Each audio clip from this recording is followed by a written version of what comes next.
welcome back to Getting Technical with Coach Tim Bradley. I'm CARA Director of Training, Tim Bradley.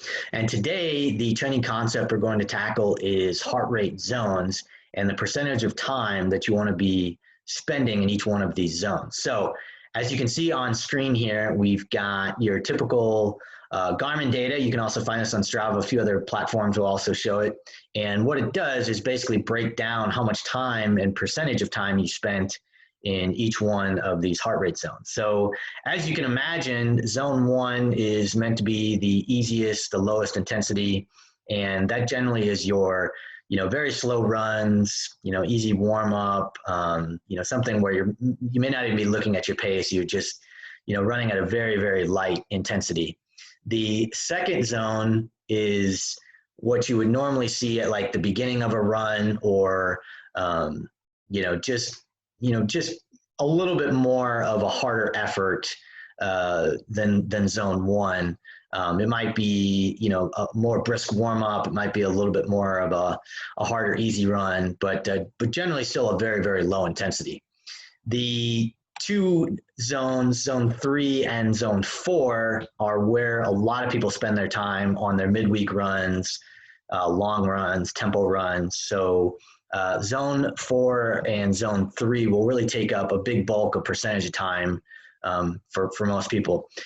For this particular run, this is about an hour-long run, and what happened with this run is they started off at about 60 to 70% effort, and then kind of slowly creeped up. So they spent quite a bit of time in zone 3. But then once their heart rate was up to that level, then the vast majority of the time, almost 2/3, was spent in zone 4. That is typical. That is what most runs, generally should look like.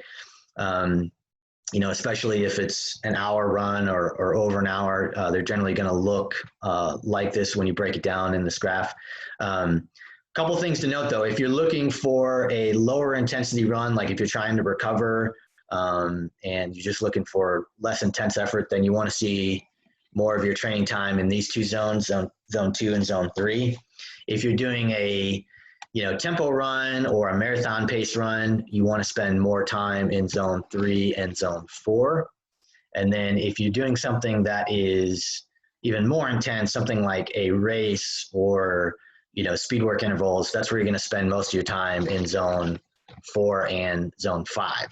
And so, this is a really good visual display of where you're spending your time. And where this really becomes key is, if you're trying to get a certain training response, like you're trying to build endurance or you're trying to recover, or you want to spend more time at your goal race pace, understanding which one of these zones you need to spend time in is really important, because you get a lot more bang for your buck, so to speak, if you actually spend time in the training intensity that essentially is going to get you the response that you want. So, if you're looking to run tempo pace, but you're down here in zone 2, obviously you're not really going to get the same response as if you're in the correct training zone.